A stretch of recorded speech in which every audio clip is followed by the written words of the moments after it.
Friend, আপনারা কিভাবে ডিলক্স 25 এর সবগুলো স্কিল পারফেক্টলি প্রয়োগ করবেন সেটাই দেখাবো। বাই দ্য ওয়ে, গেমে অনেকগুলো স্কিল রয়েছে, যেমন step over, feint, fake shot, then drag break, heel to heel, rainbow flick, roulette বা মার্শাল টার্ন এটসেট্রা। মানে প্রায় 7 থেকে 8টার মতো স্কিল আছে। সো আপনি এই 7 থেকে 8টি স্কিল শিখতে পারেন, বাট আপনি যদি এই সকল স্কিল প্রয়োগ করতে চান সেক্ষেত্রে আপনার টাইমিং এ প্রবলেম হবে, আর টাইমিং এ প্রবলেম হলে কিন্তু আপনি কোনো স্কিলই ভালোভাবে প্রয়োগ করতে পারবেন না। তাই আমি অবশ্যই সাজেস্ট করব আপনার যে স্কিলটা ভালো লাগে সেরকম 3 থেকে 4টি স্কিলে আপনি প্রো হবেন, তাহলে আপনি কিন্তু সঠিকভাবে গেম প্লেতে স্কিলগুলো প্রয়োগ করতে পারবেন। আর এই স্কিলগুলো শেখানোর পরে আমি দেখিয়ে দিব আপনারা কিভাবে সঠিকভাবে প্র্যাকটিস করবেন। ওকে, তো চলুন বেশি দেরি না করে ভিডিওটি শুরু করা যায়।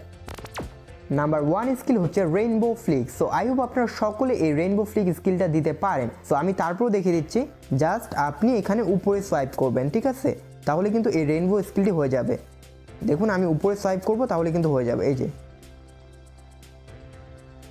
দেখছেন, রেইনবো ফ্লিক স্কিলটি কিন্তু হয়ে গেল।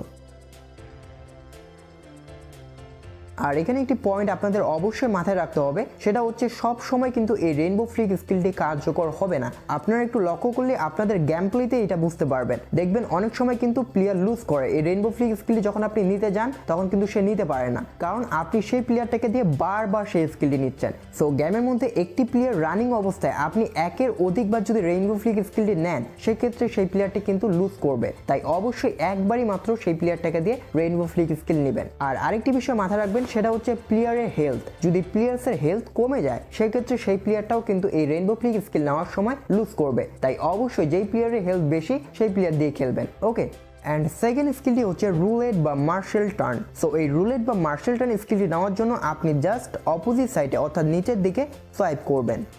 দেখছেন, জাস্ট নিচের দিকে সোয়াইপ করবেন, তাহলে কিন্তু এই মার্শাল টার্ন স্কিলটি হয়ে যাবে, যেটার নাম ডিএলএস গেমে কিন্তু রুলেট। জাস্ট নিচের দিকে সোয়াইপ করবেন, তাহলে কিন্তু এই স্কিলটি হয়ে যাবে। আর এই স্কিলটিতে কিন্তু হেলথের কোনো প্রয়োজন হয় না। আপনি যদি অল্প হেলথেও এই স্কিলটি নেন সেক্ষেত্রে সেই প্লেয়ারটা কিন্তু সঠিকভাবে এই স্কিলটি প্রয়োগ করতে পারবে। ওকে, দেন নাম্বার 3 স্কিলটি হচ্ছে স্টেপ ওভার বা ফেইন্ট, যেটা আপনারা এই বামে অথবা ডানে এভাবে সোয়াইপ করে কিন্তু নিতে পারেন, যেটাকে বাংলা কথায় বলে কেরি কাটাকাটি। ওকে ওকে, জাস্ট আপনি বামে সোয়াইপ করবেন অথবা ডানে। ওকে, এই যে এটা মেবি কেরি কাটাকাটি স্কিলটাই। ওকে, সো এইভাবে আপনি এই ফেইন্ট স্কিলটা নিতে পারেন। অ্যান্ড নাম্বার 4 স্কিলটি হচ্ছে স্প্রিন্ট। সো এই স্কিলটি নেওয়ার জন্য আপনি জাস্ট রানিং অবস্থায় ফাঁকা স্ক্রিনে ট্যাপ করবেন। ওকে, জাস্ট ফাঁকা স্ক্রিনে ট্যাপ করবেন, সেক্ষেত্রে আপনার বলটা কিন্তু এগিয়ে যাবে। এক্ষেত্রে আপনার যদি সামনে অপোনেন্ট থাকে অর্থাৎ ডিফেন্সের প্লেয়ার থাকে সেক্ষেত্রে কিন্তু বলটা আগে চলে যাবে এবং আপনার ডিফেন্স বোকা হবে। তাই আপনি অবশ্যই এই স্কিলটি নিতে পারেন। এটা অবশ্যই একটা স্কিল না, এটা একটা maybe technique. Okay, and number 5 স্কিলটি হচ্ছে সম্ব্রিনো। সো এই স্কিলটি নেওয়ার জন্য আপনাকে ফার্স্টে কিন্তু রেইনবো ফ্লিক নিতে হবে, দেন তারপর আপনার ডাইরেকশনটাকে চেঞ্জ করবেন, যেদিকে থাকবে তার অপোজিটে নিয়ে আসবেন, তারপর আপনি সি বাটন দিয়ে ক্লিক করবেন, তাহলে কিন্তু এই আপনার সম্ব্রিনো স্কিলটি নেওয়া হয়ে যাবে। ওকে, সো আমি দেখিয়ে দিচ্ছি। সো এখানে এই রেইনবো ফ্লিক দেন সি বাটন। ওকে, জাস্ট এখানে rainbow Flick then opposite direction C button.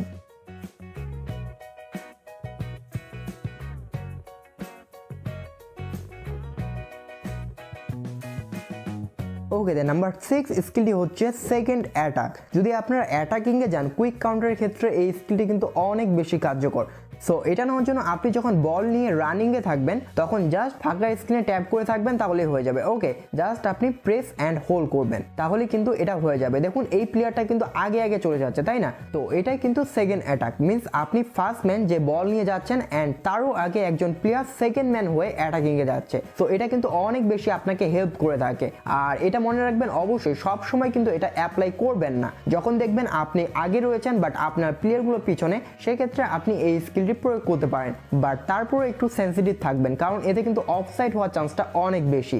And number 7 স্কিলটি হচ্ছে সেকেন্ড ডিফেন্স। তো এটা নেওয়ার জন্য আপনার সেম জিনিসটি করতে হবে, যখন আপনার অপোনেন্ট আপনাকে অ্যাটাক করতেছে তখন সেই কারেন্ট প্লেয়ারটার কাছে কিন্তু আপনিও থাকবেন, রাইট? বাট আপনি চাইবেন এই প্লেয়ারটারও আগে আমার একটা ডিফেন্সের প্লেয়ার চলে যায়, তো সেই ক্ষেত্রে আপনি অবশ্যই সেই কাজটা করতে পারেন। Just press button and hold button click করবেন, সেই ক্ষেত্রে আরেকটি ডিফেন্সে কিন্তু প্লেয়ার চলে আসবে। আর এরকমটা করলে আপনার ডিফেন্সটা কিন্তু অনেক হার্ড হয়, তাই আপনি অবশ্যই এটাও করতে পারেন।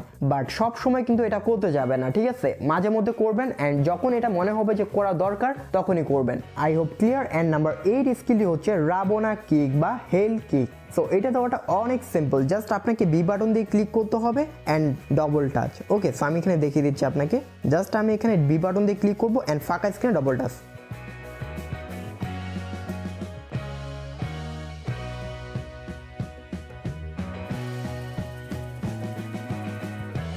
জাস্ট এখানে বি বাটন দিয়ে পাস দিবেন, দেন ডাবল টাচ। সো এই যে এটাই কিন্তু রাবনা কিক বা হেল কিক বলা হয়।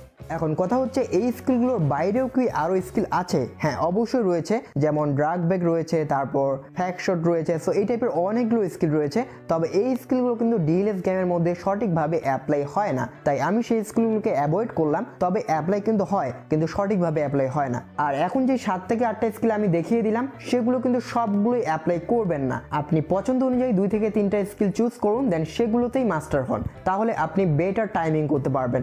ওকে, আর আপনি যদি বলেন ভাই আপনার কোন 3টা স্কিল পছন্দ, সেক্ষেত্রে আমার ফার্স্টে রেইনবো ফ্লিক, দেন দ্বিতীয় রোলেট বা marshal turn, and third step over বা ফেইন্ট, অ্যান্ড 4 সেটাও আমার পছন্দ, সেটা হচ্ছে স্প্রিন্ট, যেটা ফাঁকা স্ক্রিনে ট্যাপ করলে বলটা কিন্তু আগে আগে দৌড়ায়। এই 4টি মাত্র স্কিলে আমি প্রয়োগ করি, বাই দ্য ওয়ে আপনারাও করতে পারেন। আর এই স্কিলগুলো আপনি প্রথম ট্রেনিং অপশনে চলে যাবেন, এখান থেকে ফ্রি ট্রেনিং এর মধ্যে ক্লিক করবেন। ওকে, সো এই ফ্রি ট্রেনিং অপশনটিতে আপনি এই স্কিলগুলো প্র্যাকটিস করতে পারবেন। বাই দ্য ওয়ে এখানে আপনি জাস্ট বেসিকটা শিখবেন, ঠিক আছে? অ্যাডভান্স শিখবেন এএমএচে, অ্যান্ড আই হোপ আপনারা 10 থেকে 15 দিনের মধ্যে এই স্কিলের মাস্টার হয়ে যাবেন।